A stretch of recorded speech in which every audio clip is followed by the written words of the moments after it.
Since this course is all about refrigeration, and a lot of refrigeration has to do with foodstuffs, it is a little bit helpful to at least go through a little bit of what happens when we store food material and why our refrigeration temperatures are so important. Okay, so in this video, we're going to be talking about product storage. So we have several different perishable food classification. First, you have meats, you have poultry, you have seafoods, you have fruits, and you have vegetables, and you have dairy products. Each one of these behaves a little bit differently when you're storing it for any long periods of time, and sometimes when you're freezing it as well. So again, it's sort of important for you as a refrigeration tech to have a basic understanding of this. Okay, so the difference between these foods is that animal products are killed before distribution and has to be preserved in edible conditions even though they're dead. The exception is some of our seafoods, like lobsters, oysters, and certain other types of shellfish, which are distributed and cooked or eaten alive. Fruits and vegetables are alive after harvest. This introduces a different set of methods for preservation. Okay, we have several different causes of deterioration of products. First, we have microbiological. They're caused by microorganisms that include bacteria, mold, and fungi. We have enzymes, chemicals that can cause changes in food or speed up changes caused by other agents. We have oxidative changes, the result of food being exposed and attacked by the oxygen in the air and cause discoloration and rancidity. Every one of the food products types that I just talked to you has a different problem with all three of these. For example, fresh fruit, if you leave it long enough, okay, it's going to start growing mold. Cheeses, meats, and stuff like that, but it all happens at a different point. That's why we have all those different classifications of products. Okay, surface dehydration, the drying out of the surface of foods. Okay, wilting, more for leafy vegetables and causes them to lose the crisp texture. Suffocation, some seafoods must have air, and if stacked or sealed too tightly, they will suffocate. For example, lobsters.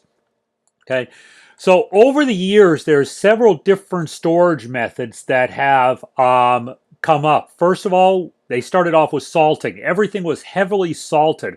And some of the foods we deal with still is this way.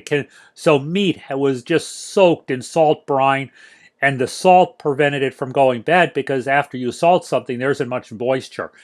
We smoke some stuff to keep it from going bad. Smoking actually dries it out and puts a protective shell almost around it. Pickling, pasteurization, cold storage above freezing, and frozen storage. So those are the different methods these days. So cold storage is one of the ones we're most concerned about.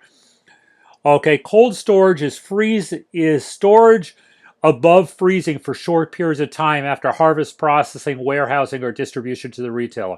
Conditions have to be watched to protect meats and poultry and seafood to prevent death. Fruits and vegetables to prevent product changes. Okay, cold storage of meats, the microorganisms are most harmful to meats when stored. They'll cause deterioration in appearance and odor. Okay, they accelerate oxidative changes in flavor, and it results in heavy trim loss. Trim is the outside portion of the meat that most often is just thrown away. But enzymes are beneficial. They actually improve flavor when meats are aged. So I don't know if you know this, but a lot of times good steaks are actually aged for a while before they're distributed. But it's a very fine line between aging and things going bad. But the enzymes aid in oxidation, resulting in rancidity when stored too long. That's what the fine line is. Okay, deterioration depends on the nature of the fat and the storage temperature. Rancidity is a limiting factor in storage time, especially in pork and lamb. Lower temperatures equal lower oxidation. An example would be two hogs, one raised on peanuts and another on a corn. The unsaturated fat of the peanut-fed hog will become rancid 3 times as fast as the corn-fed hog. Aging of meats is a race between the purification action of the microorganism and the tenderizing action of the enzymes. Cleanliness is one of the most important methods of slowing bacterial infection. The air in the cooler contains bacterial spores, mold, and fungi, so it should be as clean as possible. Okay, we don't want to be blowing dirty evaporator air. Sometimes this can be accomplished by putting ultraviolet lamps and following best practices in cleaning procedures. In slaughterhouses, the carcass is enrobed with cheesecloth covers to minimize bacterial exposure. Oxidation in beef brings about discoloration and darkening of blood and loss of flavor. In retailing of beef, where cuts are displayed and their surfaces are exposed to oxidation. Dehydration starts from the time of slaughter right up to the cooking of the product. Drying out reduces the weight and requires additional trimming, which results in financial loss and higher cost per pound of the remaining meat. Surface dehydration can be reduced by proper humidity and air movement in storage. So when you look at an area that stores a lot of meats, we do not want to dehumidify that air. We want to cool it fast but leave the humidity in the air. Okay, poultry, short-term storage problems are similar to beef, except that poultry is much more perishable. It will go bad faster. Unpleasant flavor changes come about faster. So poultry is cooled in ice water without too much loss of flavor. Bacterial and enzyme actions are beneficial only to game birds. Seafood brings about a whole nother problem. It is the most perishable of all animal products. Mackerel can become belly burned. That's acids eating through the abdomen, despite proper handling and storage within 24 hours. Swordfish, under the same conditions, will have less deterioration in 24 days than in mackerel in 2 days. Other variables that affect seafood quality are fatness, food, cleanliness, method of dressing. Shellfish are usually shipped alive on ice. Oysters and clams are kept cold during shipment and storage as they live for several days after capture. Concentrated seawater is often added to raw oysters to improve flavor. Fruits and vegetables, short-term storage problems develop from the fact that these problems are alive after harvest, so growth continues as they breathe and ripen. Most fruits are picked underripe. Cold storage retards the ripening and makes them last a little bit longer. Surface drying rapidly results in wilting and loss of vitamin value. The package must allow the product to respirate or the product will suffocate. And you don't often think of vegetables suffocating, but that's why you see vegetables shipped in packaging that has holes in it. Short-term storage products developed after the fact so that these packaged products are alive after harvest. Okay? Therefore, dead vegetables rot very quickly. Milk and dairy products, bacterial contamination and multiplication must be controlled.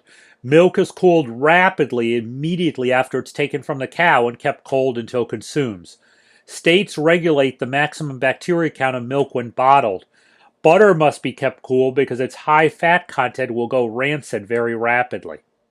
Surface dehydration of cheeses must be prevented by storage in high humidity coolers. For long-term storage, we do each product is maintained at the temperature and humidity which keeps it cool the best. Only by exact control can long-term storage, that's long-term as in up to several years for some products, be possible. Freezing foods is a series of events which includes proper seed, proper growing and harvesting conditions, cooling of the product between harvest and dressing, sanitation, correct type of quick freezing, packaging, storage conditions, and refrigerated transport. Then we talk about distribution and marketing and proper cooking in the home. This is a whole process, and if you take a look at this, you will see where the refrigeration technician and refrigeration comes into play here all the way along. Quick freezing, okay, without quick freezing of frozen foods as we know them would have been impossible. Quick freezing does not allow large ice crystals to build up and tear or compress the tissue, which causes cells to lose their juices. Foods are frozen as soon as possible after the harvest. It retains fresh appearance and vitamin content. Foods are then placed in vapor-proof packaging to prevent weight loss, dehydration, oxidation, and contamination. Okay, speed, not temperature, is the essence of good food freezing. Freezer burn is caused by the evaporation of moisture from the surface of the foods. It can be prevented in a couple different ways. First, by keeping the relative humidity during freezing and storing as high as possible. We don't want the evaporators to dry out the air in a freezer too much. Two, packaging the food in vapor-proof containers. If the frozen food is not wrapped with vapor-proof packaging, it's going to spoil quickly because all of the moisture will be sucked out of the food. The goal is to maintain a low constant temperature. -5 degrees is the best for general storage. Oily products like mackerel or pork require lower temperatures. Product with high sugar content, juices, berries, ice cream must be stored at -20 degrees to remain solid. Constant temperature is crucial. A few degree temperature rise can cause ice crystals to melt, refreeze onto other crystals, and grow, destroying the product integrity. Humidity needs to be kept as high as possible. This is accomplished by using extremely large evaporators, which keeps the temperature difference between the products and evaporator to a minimum. I want to freeze the product as fast as possible without removing humidity. The large evaporator will do that. The product must be stacked so air can circulate around and between the packaging. Storage periods cannot be applied to all foods in all conditions. Generally, if the food does not have fatty acids, it can be kept almost indefinitely if properly protected against dehydration. In the home, a properly sealed low-fat food can be kept a year or two at -5 degrees Fahrenheit. Thawing is another whole art. Slow thawing is preferred to allow the frozen tissues more time to reabsorb water, which restores it to its normal moist condition. Meats, poultry, and seafood should be thawed by taking them out of the freezer for several hours before use. Vegetables may be cooked while frozen. So again, the whole purpose of this little lesson here is just to give you an idea of the whole process and the food processing and food storage. It's an overview. We want you to be able to, when you go into a job site that's dealing with fresh food, frozen food, or perhaps the processing of food, if you are called out for a piece of equipment that's not working and you find the equipment is working properly, sometimes it doesn't hurt to open your eyes and look around and see, wait a sec, this is why it's not working properly. Okay, it's very possible that the problem is not in the equipment, it's in the handling of the food. Happens quite frequently in restaurants. So it's just a good idea to know what's going on with that. So hope that helps a little.